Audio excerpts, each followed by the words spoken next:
Okay, let's go ahead and get started. I'll just continue to monitor the waiting room. Again, thank you so much for joining us. Just a few housekeeping items. We will have you guys stay muted during the course of this town hall.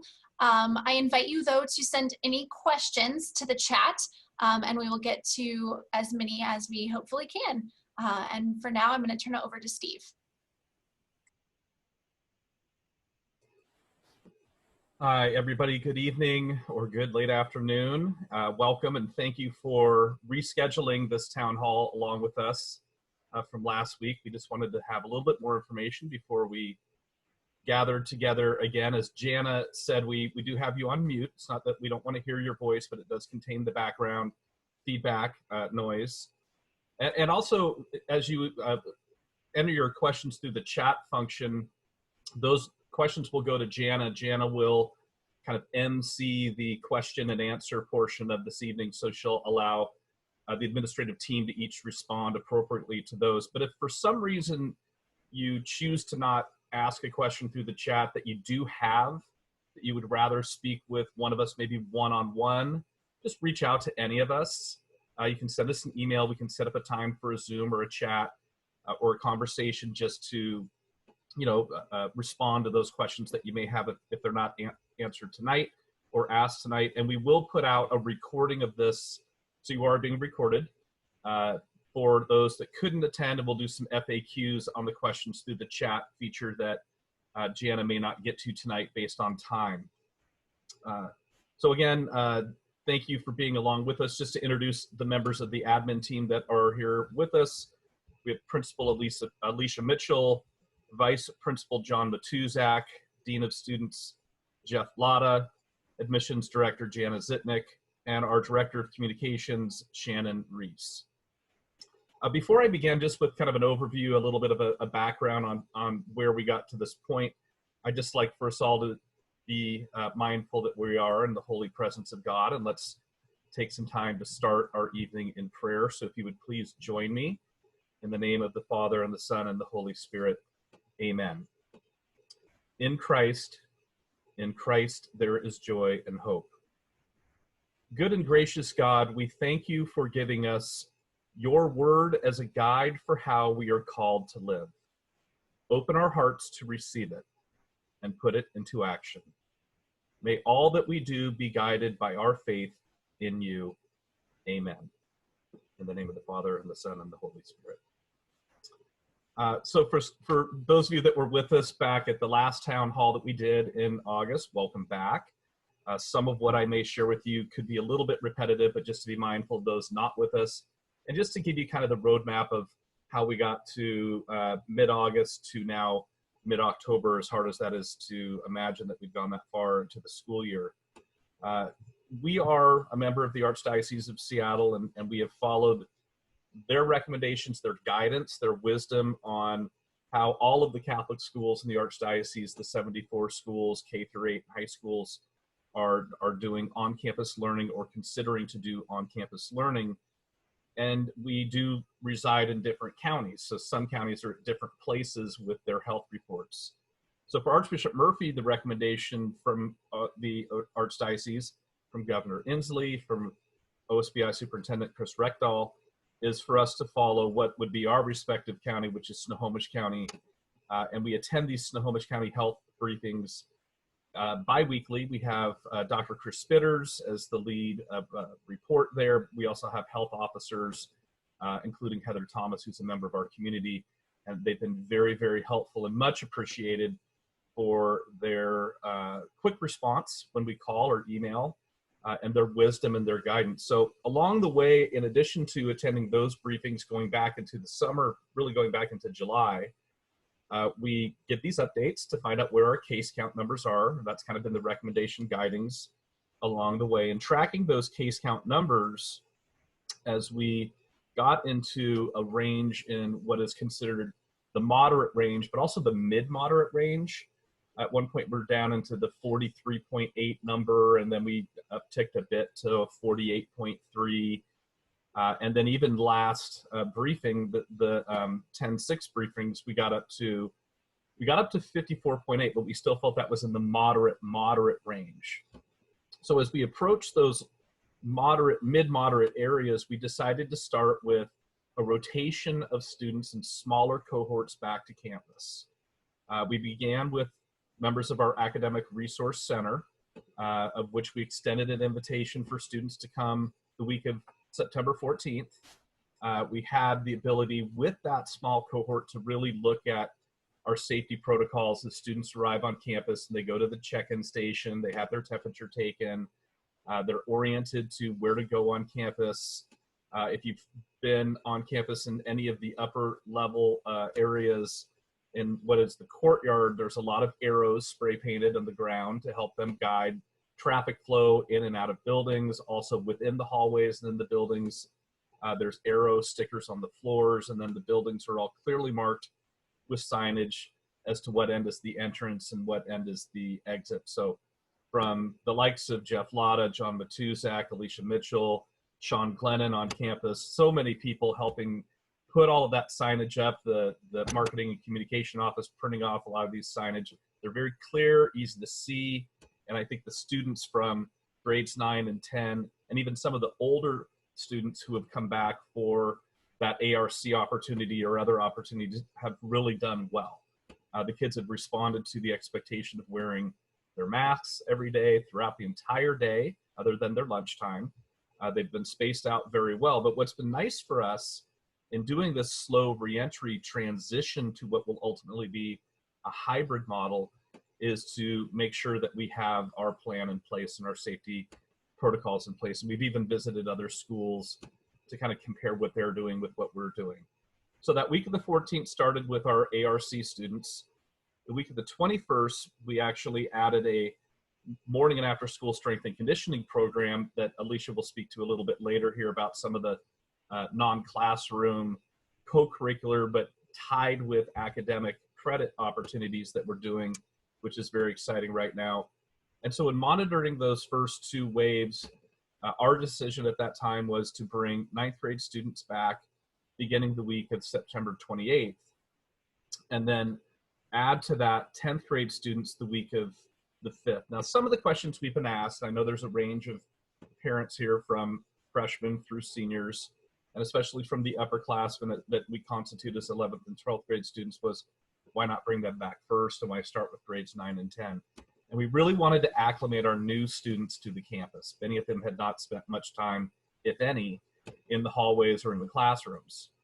They'd been to the gym or open houses or athletics and certainly to the lower field, and they didn't really know where to go. It was a really good opportunity for us to make sure that they all were able to get into their classroom space and connect with their teachers on campus or the supervising teacher on campus. So that was, for us, very important. And then 10th grade made a lot of sense to us because we have the largest transfer student population on campus. Again, acclimating new students to the campus who weren't familiar with the layout and where to go in the building to building and how the lunch periods vary. So doing the 9th and 10th grade students, that was our rationale, and that was our justification. It's not that we don't care and love our 11th and 12th grade students and know that they've really had a tough go going back through the spring and all of this. So we've been anxious to get them back, but we've been anxious to get them back within the parameters of the recommendations from Snohomish County Health and the metrics and guidelines there. So as you may be familiar, we did have that 54.8 case count number presented to us on the 6th of October. It was a Tuesday.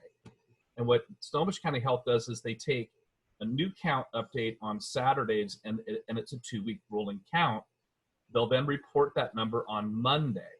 And then we have the opportunity to hear Dr. Spitters lead us through what that number means on that Tuesday bi-weekly meeting, if that makes sense to you. So we heard on 10/6, 54.8. I have to say, we were all pretty excited.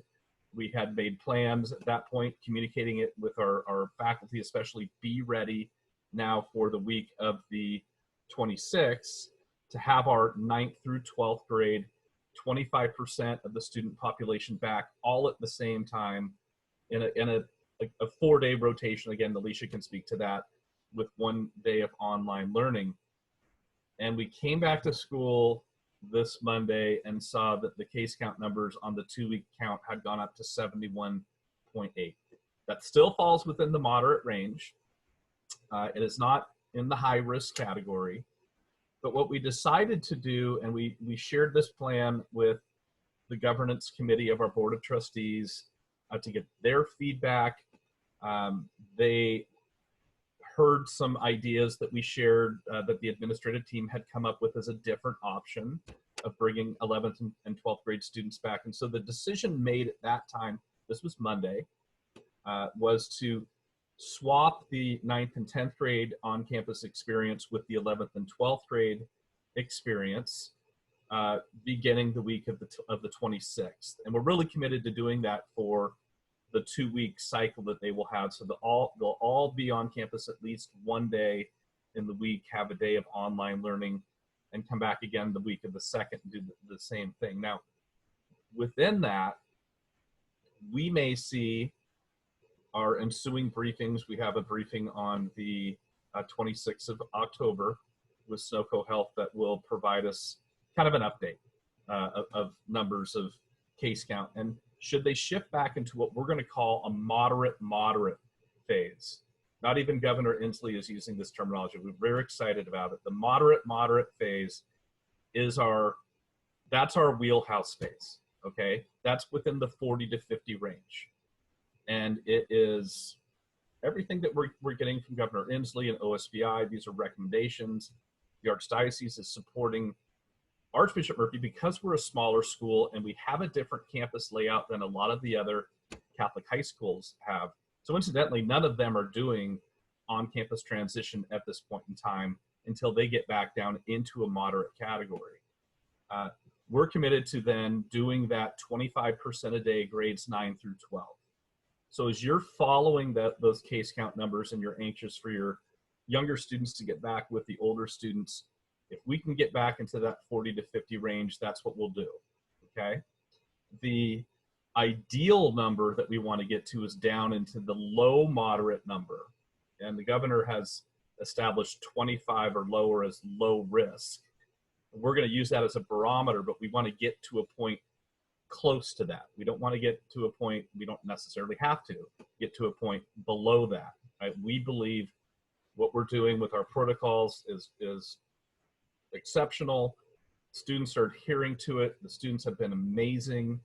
Like the teachers that have been on campus witnessing this are feeling very safe and comfortable and confident with the idea of students coming back on campus and seeing the way in which we've managed the flow and the classroom size and the spacing in the rooms and the lunch plans. So again, our intent is to have that next briefing by the 26th. We can still look at the rolling count numbers every Monday, which are 2-week rolling count numbers.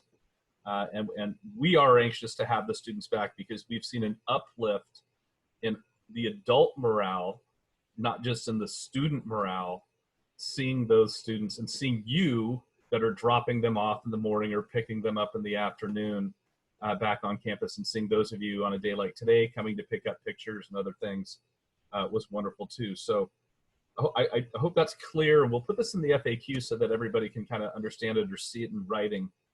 The mid-moderate range of that 40 to 50 range is when we're going to be able to do the grades 9 through 12, 25% a day, transition to the hybrid. The lower moderate range, which would get us into that 30, close to 25, is when we could do what is really the hybrid plan. And the hybrid plan is the 50% of grades 9 through 12 on a 4-day rotation with 1 day of online learning.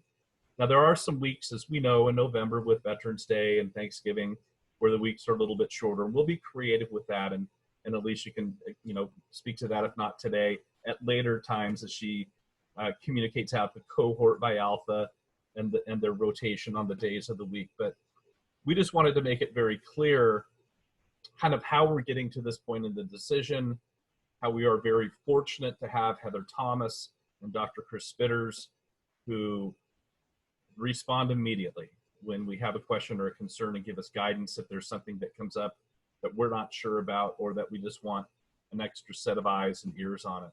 and they've been great. And incidentally, I'm not a physician, but they are, or at least Dr. Spitters is, and he recommends flu shots. I can't give that recommendation as a non-physician, but he does say this flu season looks like it might be a little bit more mild based on what they're seeing in the Southern Hemisphere. But of course, flu shots seasonally are a choice families can make, and his recommendation, since he's not here to say this, was for all of you to consider that. I'll be available for questions here in the latter part of the presentation. I'm going to turn this over to Principal Alicia Mitchell right now for her to share some things with you, and then Jana will receive your chat questions, which you can do starting now if you haven't done so already, and we'll accumulate those questions and then we'll push those out so that each of us can speak to those appropriately. So again, thank you for taking time in your evening. We really, really miss you. It's great to see you, at least in this Brady Bunch format. It's great to see you, and it's been great to see you coming on campus. And know that you can come to campus. You can come to, if you want to pick something up or if you just want to pop in and ask a question. We're not closed. We are not closed as we were earlier in the year. And so we're seeing more and more people come up, and everybody that has done so very mindfully and respectfully of the wearing of masks and the social distancing and things of that nature. So I'll pause now, turn this over to Alicia to take you through the next part of the presentation. Great, thank you, Steve. Good evening, everyone. It is so nice to see all of you. And I just want to echo what Steve said about having our kids start to be on campus as well. It has been such a morale boost to have them here with us. We miss them so much. It's been wonderful to see them. I've been able to help out in some classes, and I've really enjoyed senior students here, and looking forward to seeing our juniors and seniors soon as well. As Steve was summarizing the recent events, I was thinking about it and I thought, gosh, it feels like it's been, years since Monday. It just feels like so much has happened, because here we were just so hopeful and looking at the preliminary numbers that the Everett Herald was reporting, that hadn't yet tallied all the most recent counts. I thought, oh gosh, we really are about to do this, to have everybody back. And so it was difficult for us to come to that realization that no, that wasn't quite where we're at yet, but we're excited about the plans we have, and we're certainly have a very solid plan in place for as soon as we're able to bring all students back in some capacity 1 day a week. Right now, what we've been doing, those of you who are 9th and 10th grade parents are probably very familiar with it, is our 9th and 10th graders have been attending in one of 4 cohort groups. And they come onto campus and go through their class schedule and are here 1 day a week. And they'll continue doing that through the end of next week.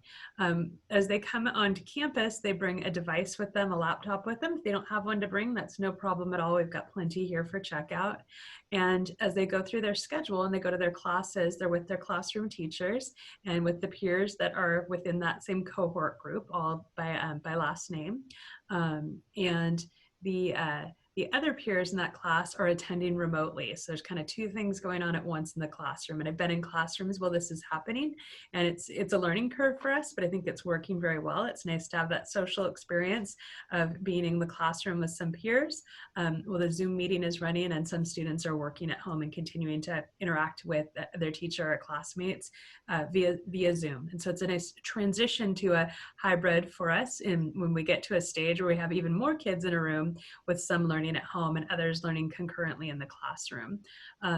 So it's been nice in terms of both making sure we're mindful of safety and the numbers, but really putting our theories into practice here and learning how to make them really work and how to make concurrent learning effective, because this is truly new to everybody. And so it's new to kids and they're learning this. It's new to teachers and they're doing just a phenomenal job really learning the technology and working through the bugs that come up and figuring out what works best with kids in the classroom. So now that we have this week, we have kind of a little bit of a different week with the day off of school today, and also on Friday when the teachers are doing the Christ in the Classroom retreat, which is an annual training we do as part of our catechetical certification requirements as a Catholic school. So it threw off this week. So cohort 3 students for 9th and 10th grade missed their day this week, but they have the opportunity to go 2 days next week, both Wednesday and Friday. And then once we close out next week, we're going to transition to having cohort groups of 11th and 12th graders. And Jana, do you mind screen sharing the cohort groups? I'll speak to that briefly. We set this out in an announced message today. If you haven't seen it yet, hopefully it's in your email, or maybe you've already seen it. I'm going to walk you through the cohort model. On the top, you'll see where we've had the 9th and 10th graders on campus, and we'll continue with that through the end of next week. And our seniors are actually all going to have a virtual field trip on Friday while they're doing distance learning. It'll be slightly overlapping with the end of their 5th period class, but mostly it'll take place during CP. And it'll be with their senior English teachers. I've helped to coordinate this in partnership with Seattle University. We have a poetry reading and a talk with the Poet Laureate of Washington State, Claudia Castro Luna. And if you could please scroll down just a little bit here, Jana.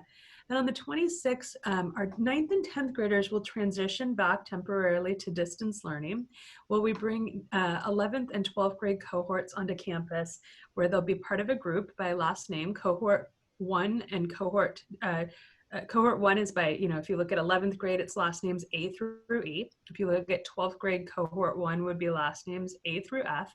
And we just kind of broke it down by 25% of the class in each grade level. That's why the last name breakdown is slightly different by grade level. Students will come on that cohort day if they choose to. And what it comes out to is probably close to around 50 students on campus at a time. We found with our 9th graders and 10th graders that about 88%, give or take, on with each cohort group, were taking advantage of the opportunity to be here. And so the most students we had on campus was just under 50 on any of those days. And we'll have probably right around that with our 11th and 12th grade cohorts. Students would start with a temperature screening before going to class and their daily health check. And when it's not their day, they'd be working from home in distance learning. We would continue with these cohort groups 1 through 4 on Monday through Thursday through the end of the week of November 2nd. In the meantime, we're going to continue to evaluate the case count numbers. And if we see that, that dip in numbers, as Steve spoke to, we would move forward with the plans. We've got them all ready to go, where students could come all grade levels, 9 through 12, 1 day a week. And if we're not quite there yet, that's okay too. What we'll do is we'll start alternating about 2 weeks on campus, 2 weeks off campus. We'll be sending out calendars to help you plan ahead so that we can continue with 9th and 10th grade cohorts and 11th and 12th grade cohorts, alternating so everybody's getting some opportunity on campus in a rotation. And you'll see that we built in a day of distance learning for all on Fridays. Generally, that's the pattern, unless, like for next week, for example, we have a makeup day happening that day. And Jen, it's okay if you want to stop the screen share. I just wanted to post that visual. Sometimes it's nice to see that. So generally speaking, cohort 1 comes on Mondays, cohort 2 on Tuesdays, 3 on Wednesdays, 4 on Thursdays, and Friday is either a distance learning day or a makeup if there's a missed day in there. And again, we're going to continuously monitor the case count numbers. Believe me, we are probably just as anxious and eager as you are to get our kids all back here. We miss them greatly. It's been just a tremendous morale boost to have them here. And ultimately, our first transition to the transition of a hybrid will be having 9th through 12th graders each 1 day a week, 25% of the class 1 day, which is about 100 students on campus per day.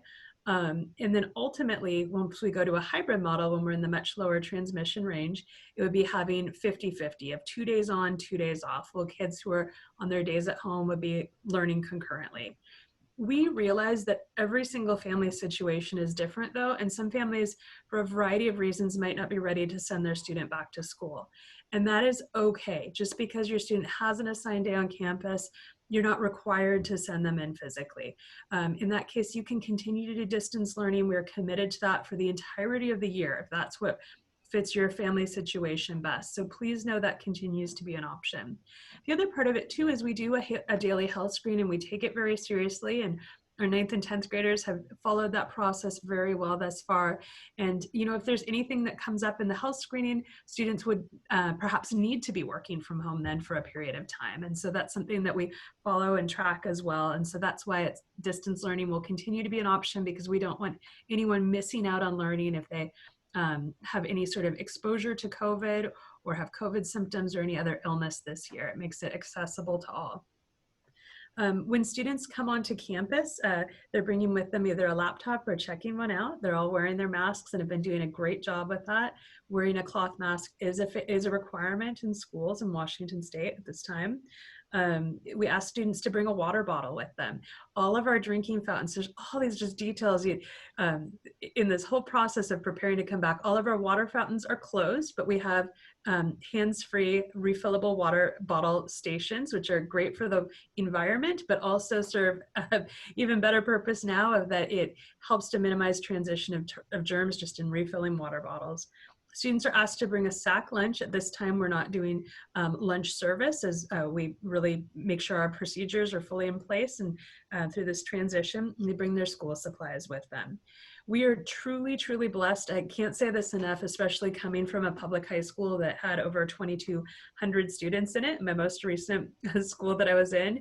We are truly blessed to be in a school that is on a very spacious campus with 3 academic buildings and has relatively small class sizes. We've been able to physically distance the desk.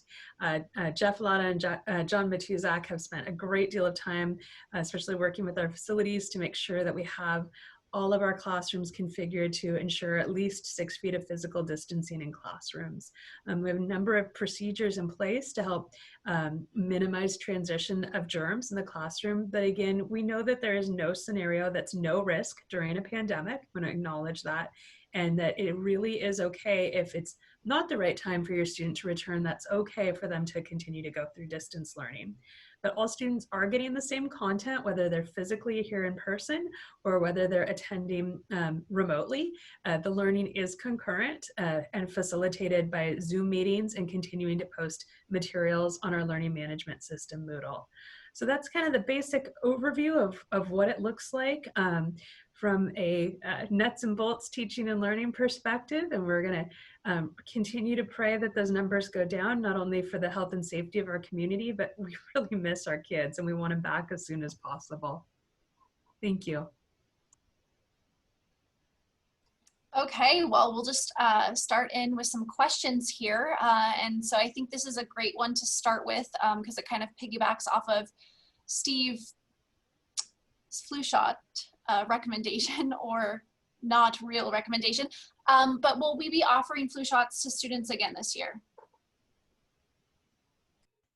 That is a great question. We actually are doing our annual flu shot, but we made it only available to faculty and staff this year, and we're doing that on Monday. The reason we made that decision was we didn't know if students would even be able to come onto campus, and we really wanted to minimize exposure, and we didn't know how much foot traffic that would be. So that was really purely from a standpoint of trying to minimize potential exposure to germs on campus. We went back and forth on that one, so I apologize. We are not offering that to students this year, and we will revisit that absolutely for next year. So sorry about that one, but not this year.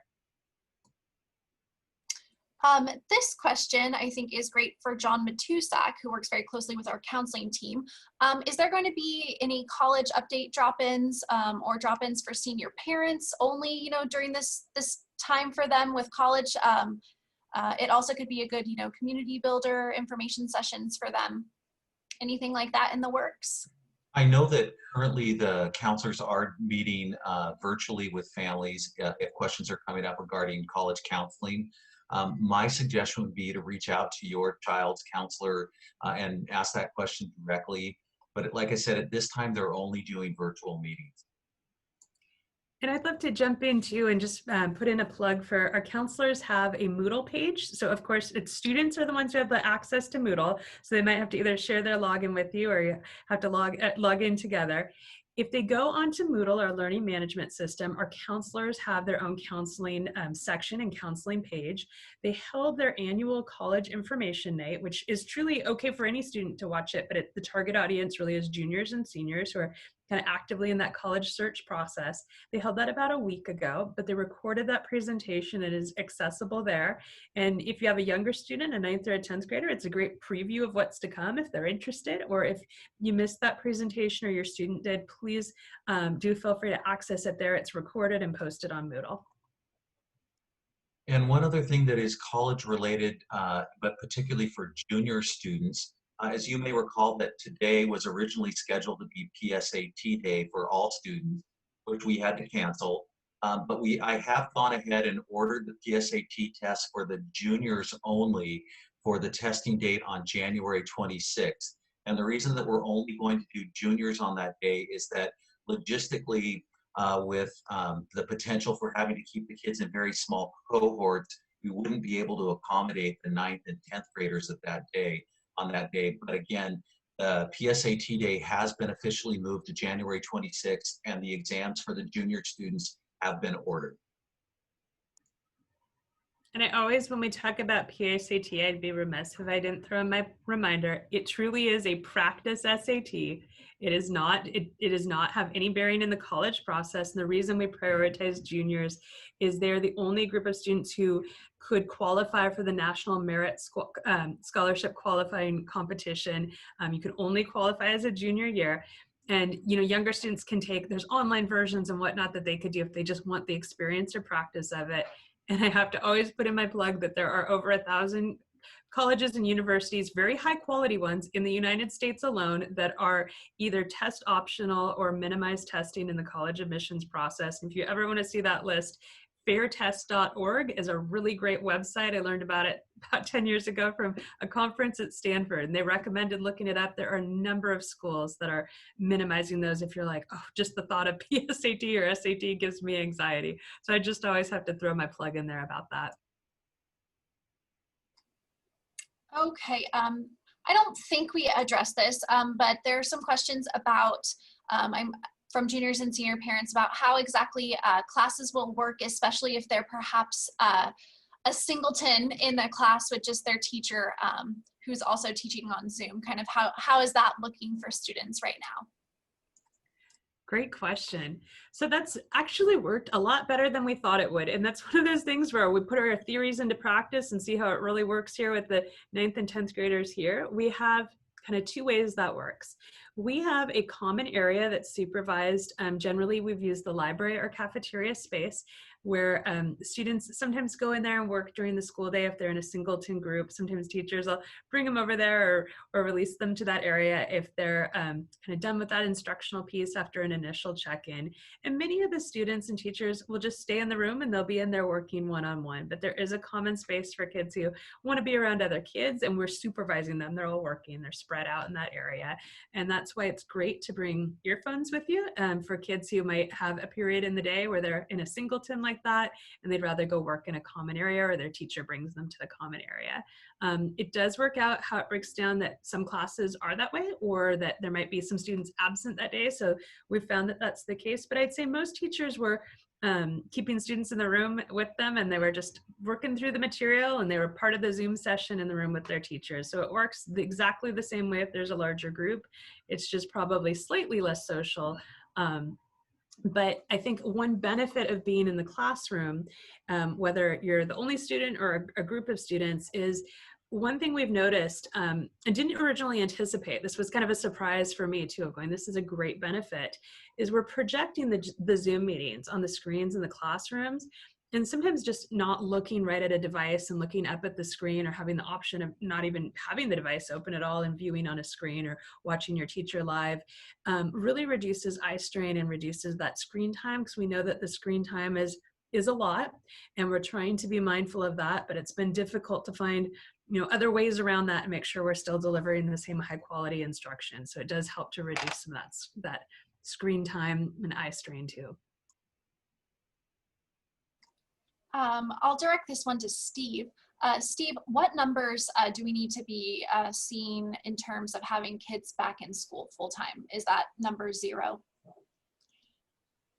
That is a great question, and I don't know if we've received that metric at all.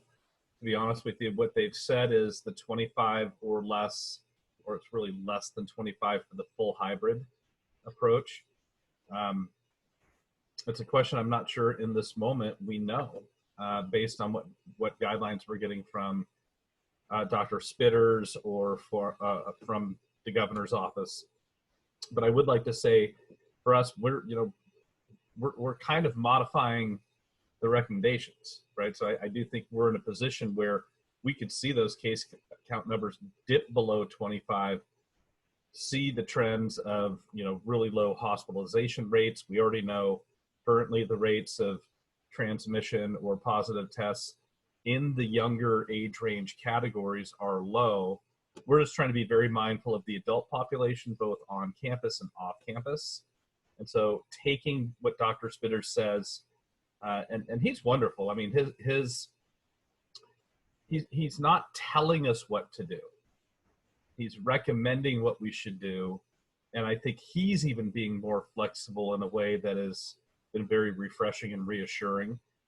And again, we're a smaller school comparable to any of the public schools in our area, and even amongst some of the other Catholic high schools that right now are not bringing students on campus, really due to their size and their facilities. So we're the first, at least in our immediate area, to do this. And so I think with that, we just continue to come up with plans and convey that. The idea of a vaccination and the distribution of a vaccination, I think from all of us around the country reading the media coverage of that, it's still a question mark, and it's still an unknown. So I would like to believe it will happen during the school year, and I would like to believe it will happen when we're in this current little bit of an uptick that could go back down again, and these waves will afford us that opportunity. But safety and health are going to be the priority in making that decision, and making it so that if the likelihood of bringing 460 students back all at the same time, and knowing that we would have to then remodify the rooms, remodify check-in stations, lunches, and all of those procedures. I think what we've done really well is we've started slow. I mean, I think we've started slow in a way to allow us a transition to the hybrid to see how it works. So we could look at a variation of increasing that percentage from the 50 to the 75 and take it in these steps, right? And to use the decision tree communication that has been provided to us very helpfully. So I don't know if that's a non-answer to the question, but it's the best I can give at this time without over-promising, but wanting to make sure that, again, we're still prioritizing health and safety, certainly of our students, our faculty and staff, the families at home, and the community. And our students have been fantastic following our rules and expectations while on campus. And I do really hope they're doing that off campus. I mean, I do really hope kids are being mindful of social gatherings, social distancing, the wearing of masks. The older students have a little bit more freedom than younger students when it comes to traveling in cars and maybe going and doing things. And we have great kids, and we have great parents that give them guidelines and expectations. So just to reaffirm that with them, that we're not out of the woods yet. And the more we do throughout Snohomish County to adhere to that will really help us get to that point.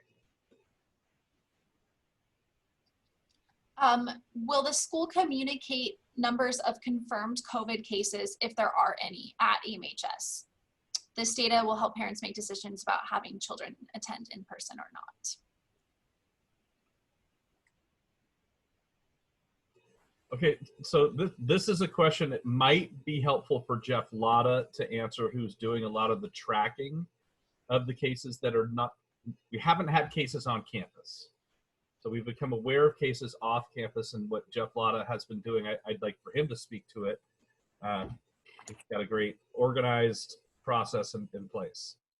So yeah, we do track anytime information is received from families or students where COVID cases are confirmed, or even just the process of going to get tested. We do make sure that we have a chart created where the dates have been confirmed in terms of like last exposure, different things like that.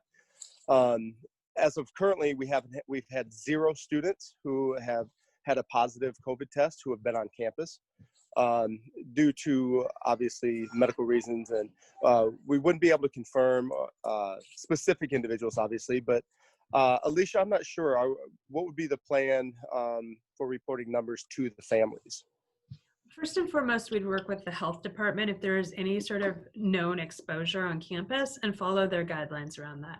The health department has specifically directed us that they take the lead on contact tracing. So anything more specific, like reaching out and saying, this specific student has been exposed to another individual, and they wouldn't ever release the name, nor could we, because it's protected by FERPA and HIPAA. That specific exposure would likely be communicated directly by the health department, but we'll work with them and we'll give them any information they need in their contact tracing efforts.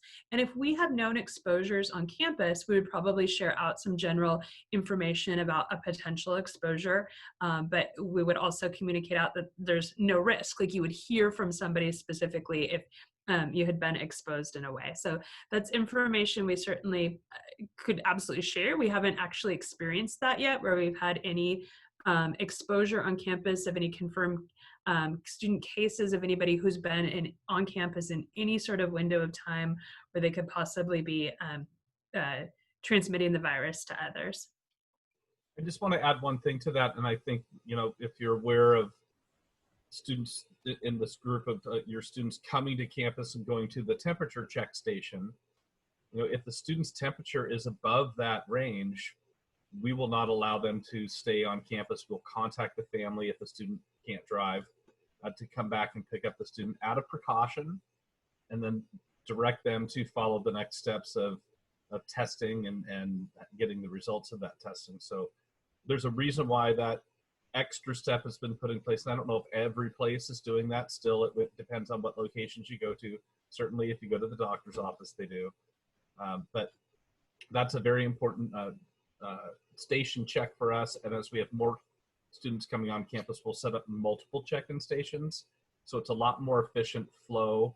We don't want the students to miss class time, but it is an important part in ensuring that we have students not falling into those categories of risk, of concern to exposure to others.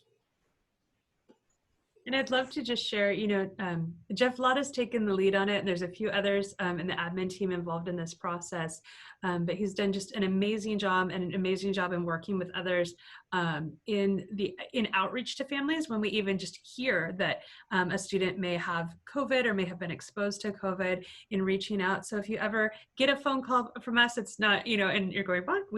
That's not the case for us. Great, would be wonderful news, and we're not trying to pry or anything like that. We're just trying to keep everybody safe. So if ever Jeff reaches out, or another member of the team, just whenever we see students been out for a couple of days, or we hear that, maybe kids say, oh, I think it's COVID, and kids don't always know. Sometimes they just suspect or have heard something. We just follow up on that out of an abundance of caution, to be sure. So we're always reaching out to parents. The other thing that I think is helpful to know, those of you who are familiar with mine or Jana's offices might go, oh, the background looks a little different. And it does, because we swapped offices. And the reason we did is there's a great room that is right next to where Jana's former office was, that is also very close to 2 entry and exit points.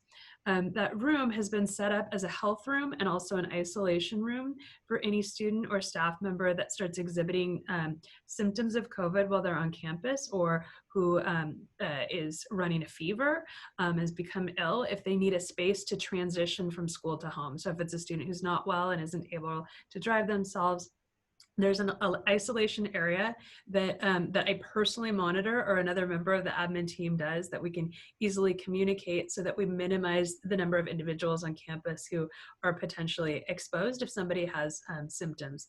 And again, it's also right immediately from an exit point, so that they're not walking through the whole school if they're having potential symptoms. So rest assured that if we do observe symptoms, or has a temperature, and a student doesn't immediately have a ride, they do have the isolation area, which is part of what was consistent with OSPI guidelines. We've fixed up the room to make it much nicer. Jeff Lotta even painted it. It's really looking good in there.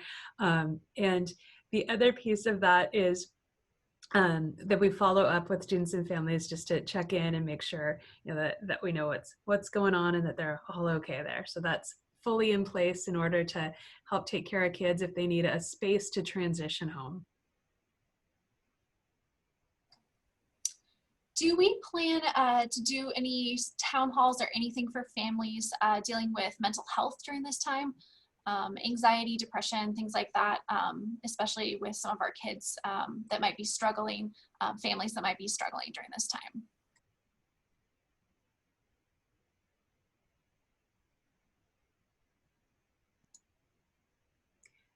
Well, John Matuzak has been part of our lead in helping to work with Jordan James as Director of Wellness. And John Matuzak has helped with our wellness portion and of looking at all things COVID. We have a COVID task force, and they've, I know, got some plans in the works as well. One thing that we've been working closely with Kevin Ashworth of Northwest Anxiety Institute, as well as a clinical psychologist at the UW who may be coming out later in the spring. Most recently, Kevin Ashworth did some presenting to our faculty and staff and is coming back for our faculty and staff, and was part of a video, which some of you might have seen, that was in community period yesterday for students about mental health, and part of a panel as well as an alum of the school.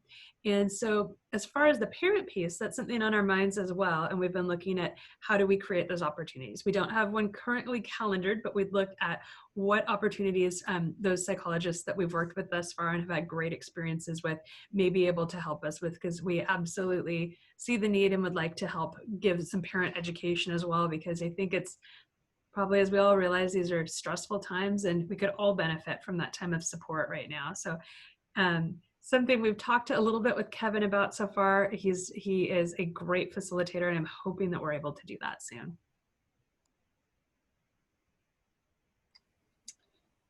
Alicia, this one is probably for you also. What percentage of students need to be on campus for the teachers to sort of switch to teaching the students that are in the classroom versus focusing on the students that are online? I don't think it'll change the way that they're teaching currently either way. We've got students that are going to continue to go both remotely and in the classroom setting. And so I think it's an adjustment of how do you best facilitate that dual mode, but it is going to be concurrent teaching and learning. So the answer is, it's not a percentage. It's really a different way of really acclimating to how to run a blended classroom. And so that's new. It's new for our teachers, and it's new to be doing actual concurrent learning with some students being remote and some in person. I'm sure we will get better at it over time.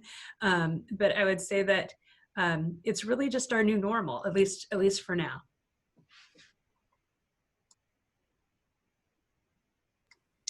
This question is for Jeff Latta. What is in the works for things like homecoming, prom, all of those quintessential high school activities that students are currently missing out on? Do we have anything planned? Yes, so our current ASB and student government is currently working on creating alternate ideas. Obviously, we'd love to be able to host our homecoming and our prom, even midwinter ball, TOLO, different things like that. But unfortunately, right now with social distancing rules and limiting the number of participants to a given piece, that's going to be very difficult. So Ms. Schmidt and Ms. Campbell, who are the leads of our ASB and student government, are working directly with our student government to try to create opportunities. Right now, we're not exactly sure what those opportunities are going to look like. We've talked about doing virtual events, which I realize are not the same. And it's just, it's not that same experience that our students are looking for. But know that we are looking for opportunities right now to kind of create that community-based event. It is very difficult with where our numbers currently are, though. It seems like every time they come up with an idea, the numbers go up a little bit. So it's just one of those things that is kind of fluid right now. We're going to continue to work towards creation of events for our students. And, when numbers allow for it, we would hope to be able to hold our events as normal. I can jump in and add a few other pieces of what we're currently doing as well as highlight an upcoming opportunity too. So currently we are in what would be our homecoming time of year, as many of you know, and what our ASB officers are currently doing is they're each doing a spirit week throughout the whole month of October. So instead of having a homecoming week, the whole month of October is homecoming right now. And each class has a week where they're focusing on different Spirit Day ideas, and they've done giveaways, and a lot of it is posted through social media. And they also are currently communicating out student announcements every Friday through the Murphy Minute. Those videos also get posted on Moodle and the announcements, as well as they do a scratching post newsletter each week that comes out on Wednesdays, and that also gets posted on Moodle. So it's a great source of information for kids if they're going, well, what's going on with my classmates? There are 2 outside of the school day opportunities right now, though. Part of the Department of Health decision-making tree is that until all students are on campus in some capacity, it could be even in the one day a week cohort, that really is not advised until we're doing that and see that there's not sustained transmission, we're staying steady in the numbers, to do extracurricular, co-curricular activities in person. What we are doing, though, is consistent with being able to offer curricular opportunities. The strength and conditioning program is tied to a 4-credit opportunity for PE. And not all students choose to fulfill the requirements to earn PE credit, but a number do. And so that allows us to operate with the strength and conditioning program outside the school day. We also are just about to get started on the fall play, which for the first time ever is going to be tied to an opportunity for fine arts credit, partly because there'll be significantly more work involved in some of the roles and parts this year, because the fall play will be done in cohort groups, and it will be a video this year, rather a fall movie rather than a straight play. Performed in person. And so Brent Stainer and Carrie Wright are working on that, and we'll be giving more information to kids who want to be a part of that. And so we're starting with these 4-credit opportunities until we can get more kids onto campus and evaluate when it's safe enough to do these extracurricular and co-curricular activities. So those are 2 great upcoming opportunities. Right, the last time we consulted on what types of other opportunities we could do, we were given similar guidelines to what we were doing for the drive-through graduation last school year. So we're looking if there's ways to use those guidelines to do something that would be fun for kids and meaningful on campus.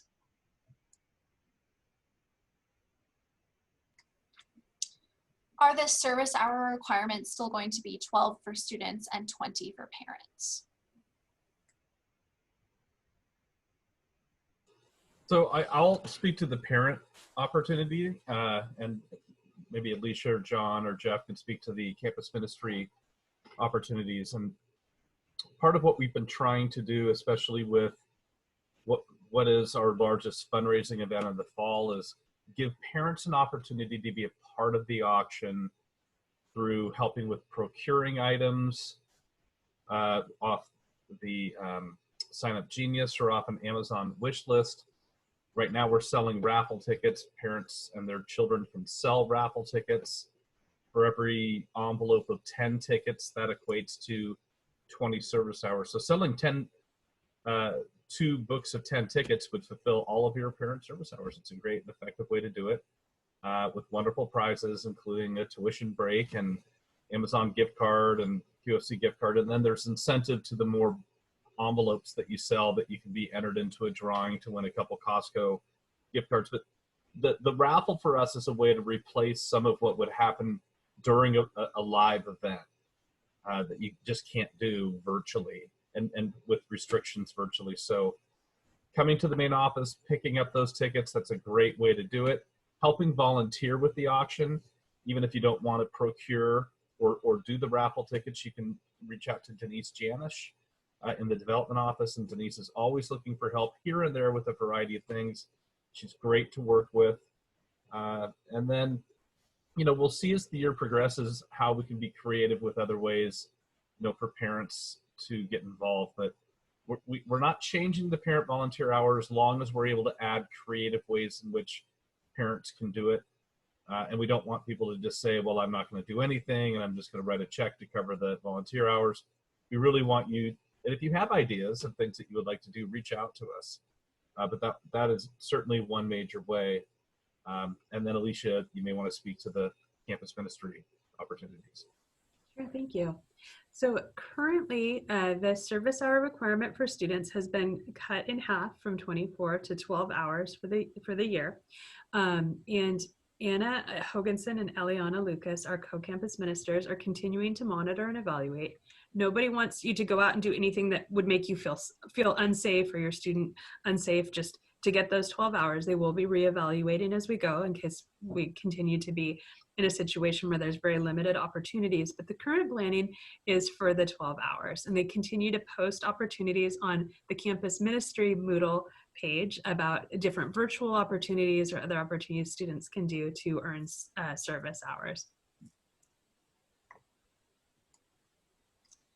The next question is related to sports. So Steve, I'll have you answer this one. Are we still on track to start sports with the modified seasons that the WIA has put out?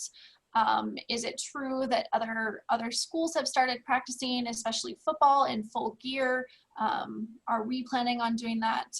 What exactly is the plan for sports at this time? So I'll tag team this with Alicia. We did receive some guidance from the WIAA last week, somewhat inconsistent with the safety guidelines from the Department of Health. And so we're a little concerned about that, while some other schools in the area throughout the region that are private independent schools, but within the Archdiocese, it's a limited number that are doing so. So we have a updated briefing tomorrow morning, yet another Zoom meeting with the Archdiocese and assistant superintendents, kind of walk us through what the WIA is saying and how that meshes with the Department of Health and state county health guidelines. We will hopefully be able to communicate that piece too, but Alicia can have some talking points to that. So that would be what would typically be done as a summer off-season practice experience that we could be offering in this time prior to the start of the regular seasons. We have no indication right now that those seasons won't happen. So I think the WIA is still planning on having those modified seasons as they will start beginning in practices in December for winter, and then we'll have those 4 seasons for all of the sports teams and all of the kids to be able to participate. And again, right now, all of that contingent potentially on numbers. Our understanding and our inclination is that that will happen. And our coaches are really excited about it. They're already planning and interacting with students. I think Jeff Latta was, quote unquote, recruiting softball players all throughout the morning as he was handing out the photo packets today. So to help him with that recruitment, any softball players out there, contact Jeff. But the answer right now is yes, but I do think there's some complications with it, and I'll let Alicia speak to the timeline of maybe when that could actually be launched. Great, thank you. So I guess one thing kind of backtracking slightly is we're in constant communication with peer administrators at other schools, primarily within the Archdiocese of Seattle. We meet regularly on Zoom, at least once a week we're meeting. Just today I was talking with another high school principal in the Archdiocese about this very thing and the guidelines and how they were interpreting them. We also have many connections within our own professional networks of administrators at public schools. And I sit on an email thread where I think I got probably 5 emails just today from principals in the Westco division of sports. And so it's interesting because one thing that I'm just seeing as the kind of behind the scenes chatter is there's really conflicting interpretations of what those guidelines mean in practice. And I think for those who've seen the most recent guidelines I'm referring to from the WIAA and Governor Inslee that came out, on the surface, I think those seem very straightforward, especially if you look at those just in isolation. And I think they're clear on the surface. What complicates it is something that's been an experience that I've had frequently going back to this past March, where we now have organizations and agencies who've either never really weighed in before and never weighed in before on what schools are doing or necessarily on what private schools are doing. Now we have multiple different agencies and governing bodies weighing in and giving us guidance and guidelines, and some of it's very helpful, but sometimes it's not always meshed well with the other guidelines we've had. And that's an experience that's been common over the past several months, and really taking some time to interpret and apply how those guidelines match with each other. The one piece of it that we're really looking carefully at and trying to understand how other schools are interpreting it and how the health department would guide us in applying the most recent guidelines is there is some parts of it that were really in conflict with a fairly recent decision tree that we were given, and really trying to figure out how to best apply that. It was very clear within our decision tree framework that until we had all students on campus, at least in some capacity, and had some evidence that we weren't seeing that we were seeing sustained rates and weren't seeing increased of transmission, that it really wasn't advisable to do extracurricular or co-curricular activities, which is why we've been cautiously dipping our toes in the two activities outside the school day that I've referenced that are 4 credit opportunities: the fall play, which will be a fall movie play this year, and our strength and conditioning program. And part of the launch of the fall play, we would have launched it already, but we've had to reconfigure it a few different times to make sure we've truly had all of our COVID procedures in place. Brent Stainer and Carrie Wright have been working very hard to get that lifted off the ground. We're excited about it and working with some student leaders in that. But we're also trying to make sure that our interpretation is clear and accurate and makes sense. And so, as Steve mentioned, part of our very regular meetings with our peer high schools and the Office for Catholic Schools, one of the first agenda items really is going through those guidelines and having some time to talk through them as schools to understand how are the various schools interpreting them and applying them, so that we're coming up with best practice and making sure that we're going back to those governing bodies and to the health department with the questions we have that surface. The other piece of it is, well, we have many very helpful people giving us a variety of guidelines. Sometimes the things that seem very clear on the surface don't always translate in practice to schools, because it's new to be giving this type of guidance to schools. So we're working through various probably details of minutia of how does this make sense for us. It seems to me, like from my perspective, I would echo what Steve said, that we seem on track to participate in alternate seasons. The question right now is how to interpret the most recent guidelines about when we'll be truly ready to start with those practices.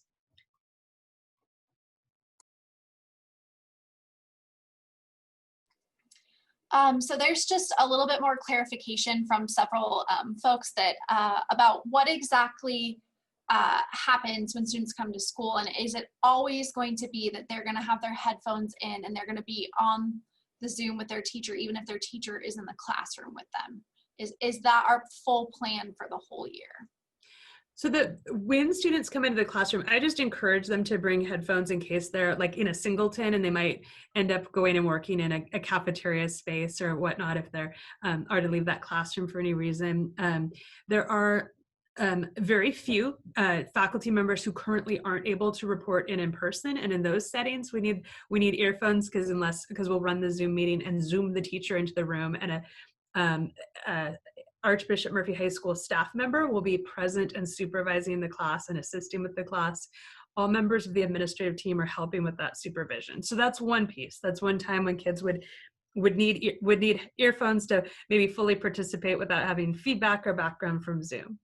When students are in classrooms, though, and what is probably the most common experience right now, happening right now, is that students will go into their classroom with their teacher is delivering live instruction, but they're also broadcasting that live instruction over Zoom to the students who are working from home.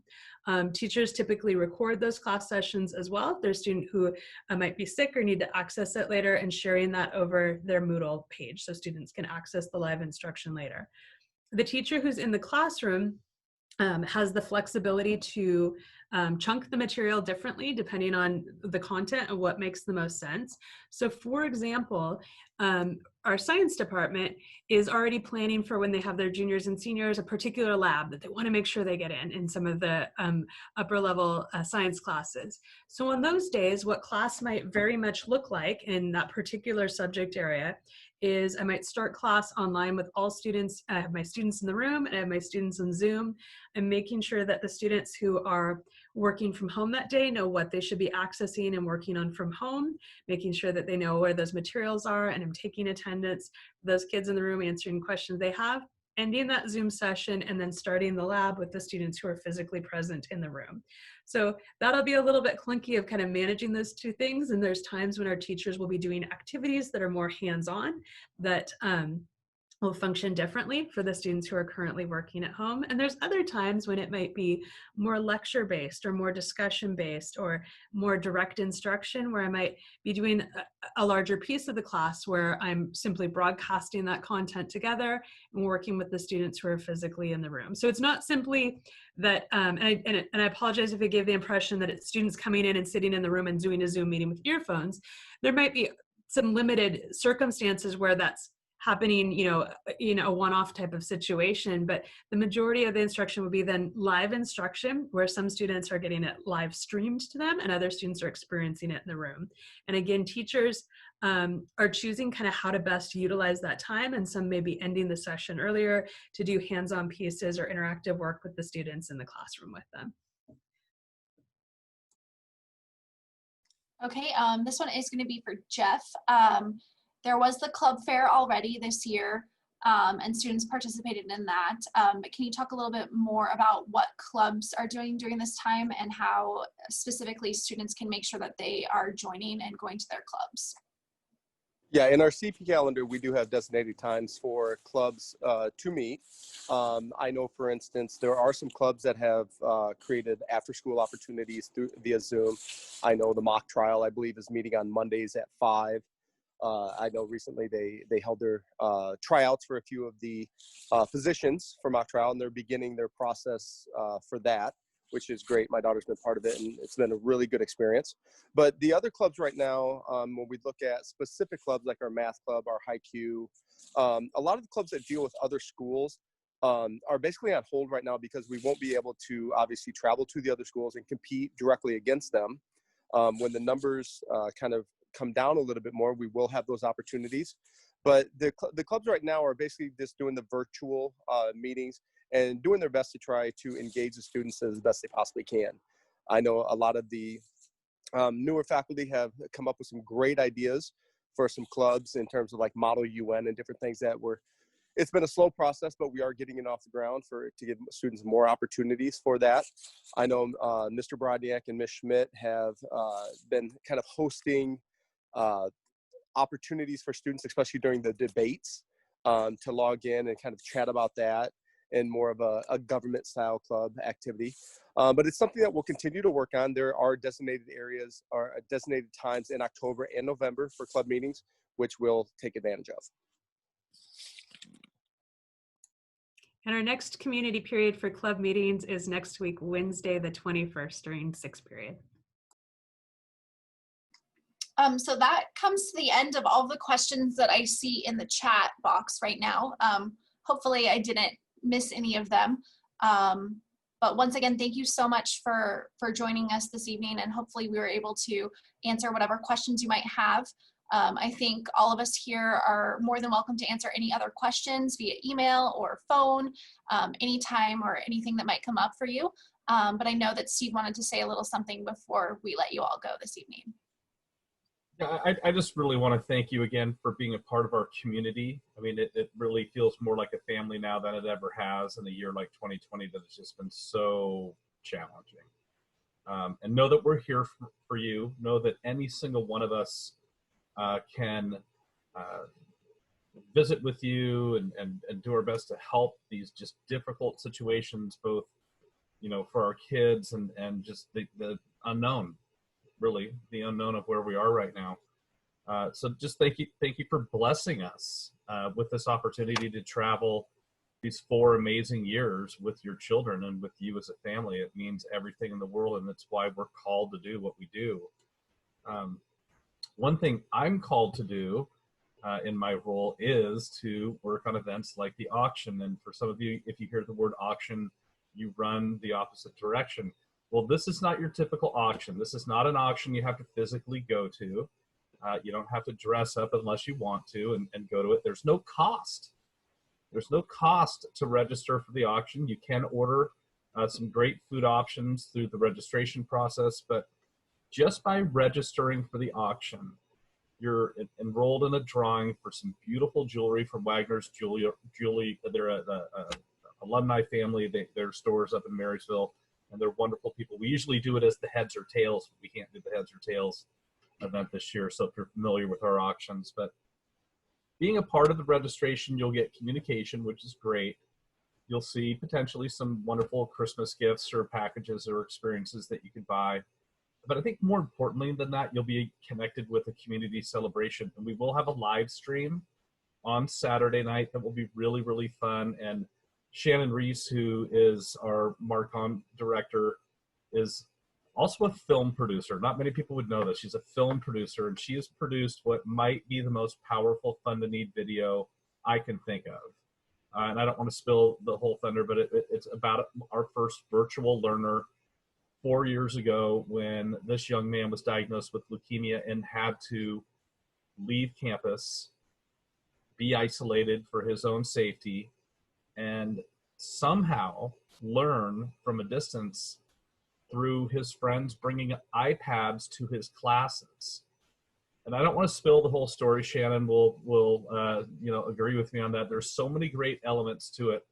But where this young man, Sam Adams, who graduated in 2016, is right now is because of the love of his friends and the opportunities that even in a limited way we had with technology at that point in time. So it's going to be a wonderful story to share. It's going to ask people to help support technology for our families. And we need technology right now more than we ever have. And we need it done in a way that's appropriate.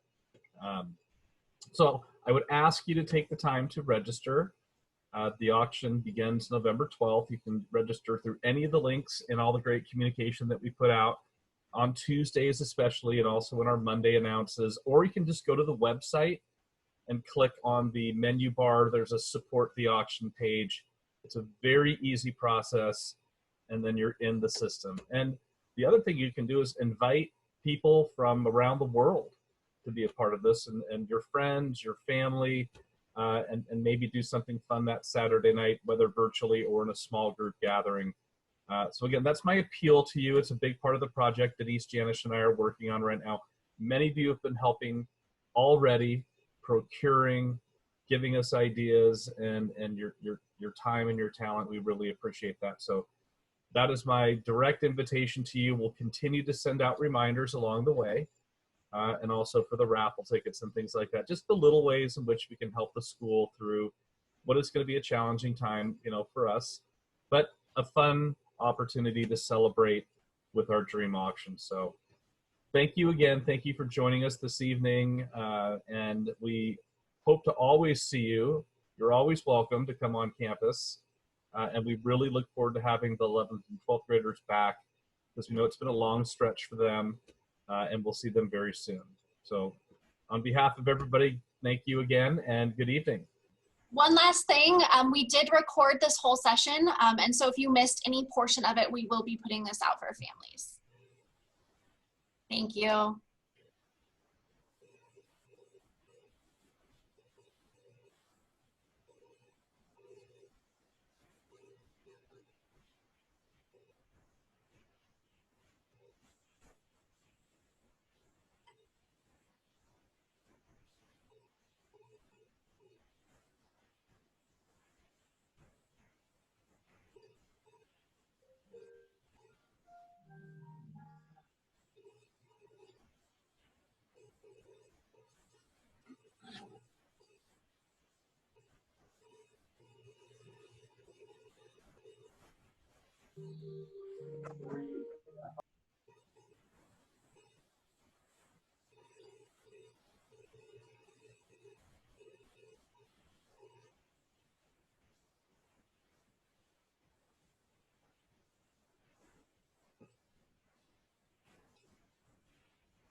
Okay, so Jana, I put those people in the waiting room because they weren't leaving.